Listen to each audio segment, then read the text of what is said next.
जो एलिया जो है, एलिया के जो नाम का जो अर्थ है, एलिया, एलिया एक हिब्रू भविष्यवक्ता था।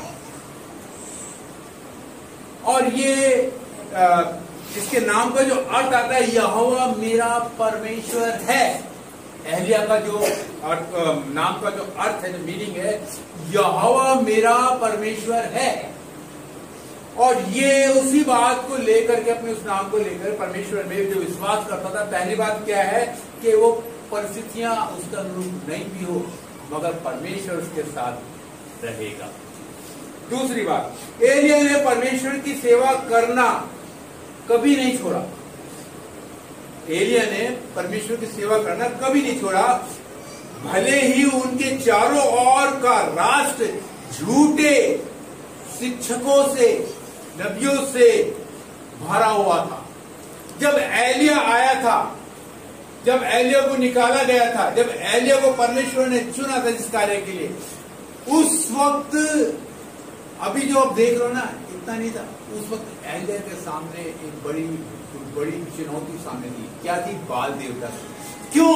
क्योंकि इजराइल ने क्या किया था? आहाब ने जिस स्त्री से शादी की थी, वो स्त्री अपने साथ एक पूरे बड़े समूह को लेकर के आ गई थी, जो बाल देवता के पुजारी थे। और उन्होंने इजराइल में लाकर इजराइलियों को क्या कर लिया था? अपने साथ मिक्स कर लिया था। और इजरायली यहोवा की भी स्तुति करने लगे और बाल देवता की भी करने लगे। दोनों की स्तुति कर रहे थे वो।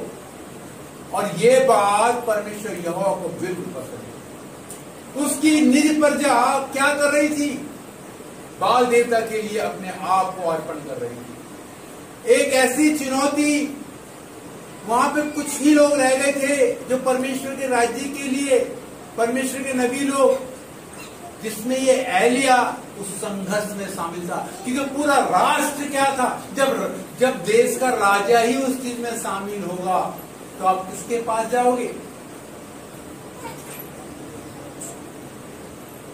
यहां पर एलिया ने किसको देखा? परमेश्वर को देखा। और जब परमेश्वर को देखा तो चुनौती दी उसने। जब मूसा ने उस कटीली झाड़ी को देखा हेरो पर्वत पर, जब वो अपने ससुर की भेड़ बकरों को चराता वहां पहुंच गया, तो वहां पे जब उसने देखा, उस स्थान पर कोई जाता नहीं था, कोई पसंद भी नहीं करता था, क्योंकि कटीली झाड़ियां थी।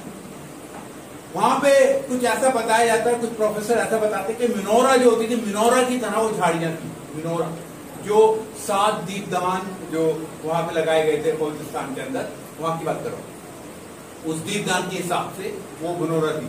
तो वहां पर उसने जब देखा कि ये तो जल रही है, जल के भस्म नहीं हो रही है। ये भस्म क्यों नहीं हो रही है? जल तो बड़ी तेजी से रही है, भस्म नहीं हो रही है।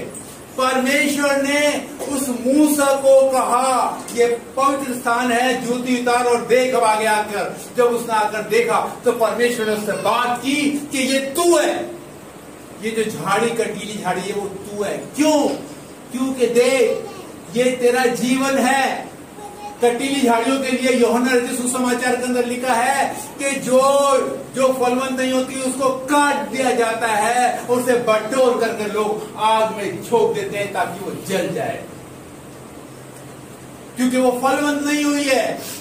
देख, ये कटीली झाड़ी जो है, ये कटीली झाड़ी अपने आप में जल नहीं रही, वो तू है, तेरा स्वरूप नजर आ रहा है। मगर मैं तेरी इस कटीली झाड़ी को, तेरी इस जीवन को निकाल के उज्जवल भविष्य में बदलने वाला। उसने उसको एक तरीके से अपना दर्पण दिखा दिया और उसको बाहर निकाल करके उसको फिर तैयार किया। कहां के लिए? मिस्र के लिए। जो एलिसा ने किया और प्राप्त किया, और आगे जाके उसने काम भी किया।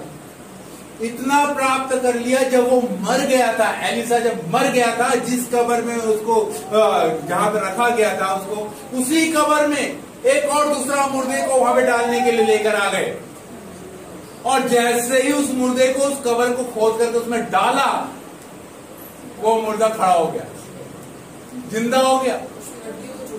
उसकी हड्डी, उसकी मिट्टी को छूते ही वो जिंदा हो गया।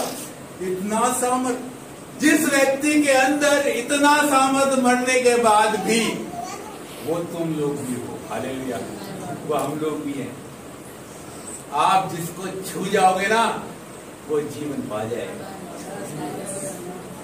आप लोगों में बहुत सामर्थ है, अपने आप को पहचानने की कोशिश करो बस, और कुछ नहीं।